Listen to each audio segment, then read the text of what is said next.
you. All right. Next up, we have Dan Halloran. Some of you might recognize his name. Some of you might have voted for him. He's actually the New York City representative of the 19th district, which is Queens, someplace I've never been. And he is here to talk to us today about how he's helping put bills forward in the New York City Council to end ban the scan, if you will. So give it up for Dan Halloran.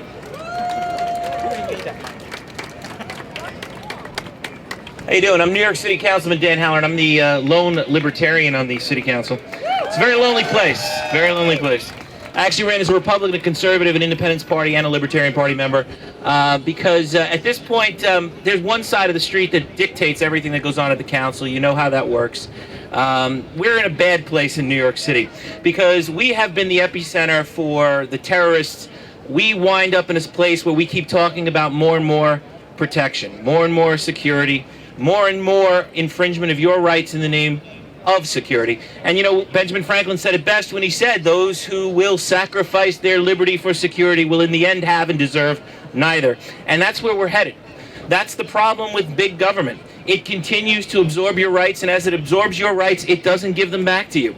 So even though 9/11 happened a decade ago, and believe me, I am very serious about 9/11. My brother Patrick is a lieutenant in the fire department. He went to the towers, he came out. My cousin, Lieutenant Vincent Halloran, went to the towers, he did not come out. So this is not somebody who doesn't understand the dynamic of protection. I worked in the DA's office, I worked in the police department. I've served this city before I went to city council. So I know how important security is. Oh, come on, really? Security can never take the place of our liberties. And the second we're willing to give those liberties up is the second this republic dies.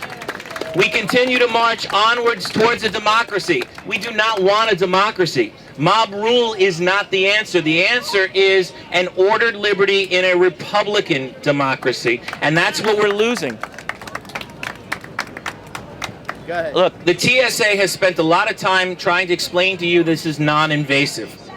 You've seen the pictures. You've seen the pat-downs. You've seen the YouTube videos. God bless YouTube, because most people in this country, if they had to rely on the major medias for their news, they would believe that there is absolutely nothing wrong with this process. They would have you believe that your politicians are actually doing their jobs in Washington, at City Hall. They would have you believe that you have all the freedom in the world. Well, you look down at your paycheck, you know that's not the case. You look down each day at the next street ordinance that's come out, the regulations that regulate every component of your life from the moment you get up to the moment you go to sleep, and that's just the beginning of what's coming. Now, this particular ban, this bill was introduced in the council, and council members have now left it, abandoned it. They're not moving forward with it. And there's a reason why, because they're receiving a lot of pressure. Pressure from inside City Hall, pressure from upstate in Albany. People don't want to mess with the federal government. Now think about that. Local leadership does not want to mess with the federal government. Our founders envisioned in the 10th and 9th Amendments state sovereignty.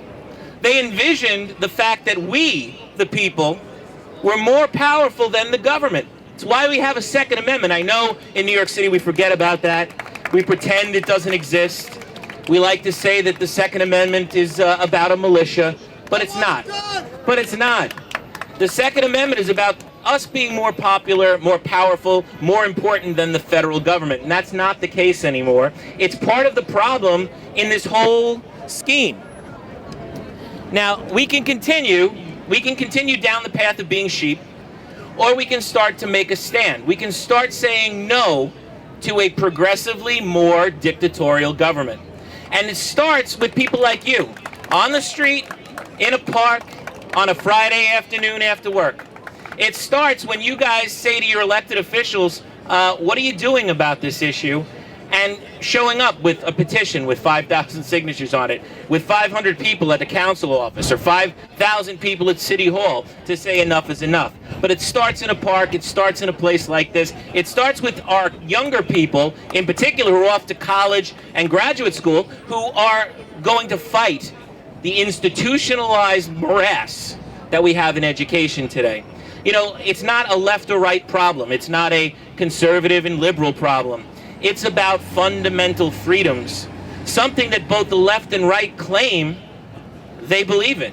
Something that if you talk to the most liberal, he will say that the Constitution, the Bill of Rights, all important. The ACLU will trumpet that selection of 10, well, minus the second one. They don't like that one. But other than that, they like all 10 of them. And you talk to the most rabid right-wing person, and he's going to tell you, that right-wing person is going to tell you the same thing. I believe in the founders. I believe in the Constitution. That's what's important. Stop misinterpreting the Constitution. Well, both those sides, right and left, are doing the same exact thing. They're abusing the Constitution. They're using it to their own ends, and they're forgetting what it really means. What does it mean? It means ultimately you have rights. The government doesn't have any rights at all. The 10 amendments to the Constitution, called the Bill of Rights, do not set out rights for us. They enshrine rights given to us by the natural order of things. They are endowed by our creators. They are inalienable rights, and they're something that we keep letting slip away.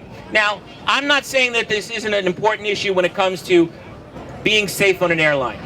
But I'll tell you what, you're going to be a hell of a lot more safe if people like you are taking that plane, that train, than they are if we're having the TSA agents doing these pat-downs, because they're not doing their job.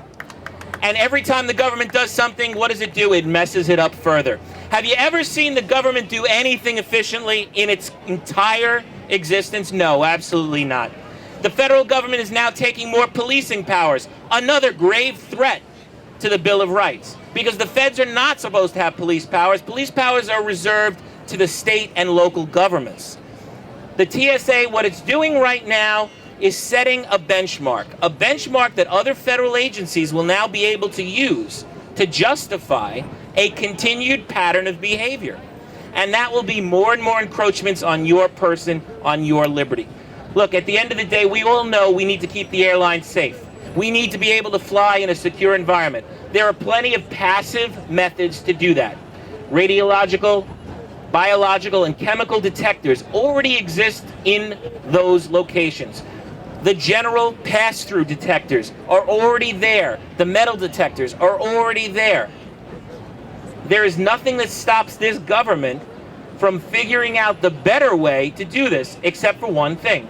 It's not just about these scanners at these airports. It's about further eroding your liberty and making you more and more dependent on the government. And that's what you need to say no to.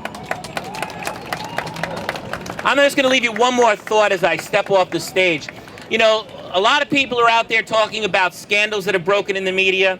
A particular congressman from Queens right now is a big problem. That's a big distraction.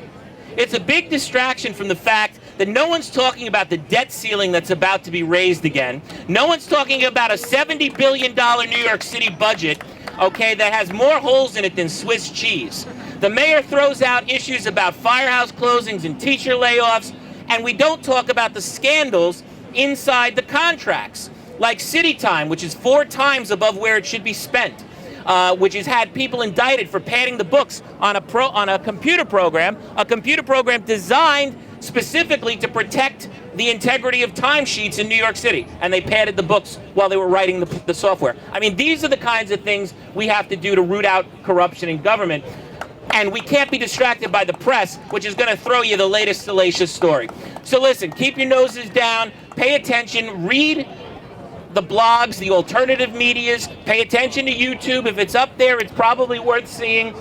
And don't let the government take away anything more than they've already taken. We have to get the republic back. People like Gary Johnson, potential candidate from the Republican Party. Ron Paul, someone I got to introduce at Webster Hall this year. Last year I introduced his son Rand Paul at Webster Hall, and we're looking forward to seeing him again at as the campaign continues.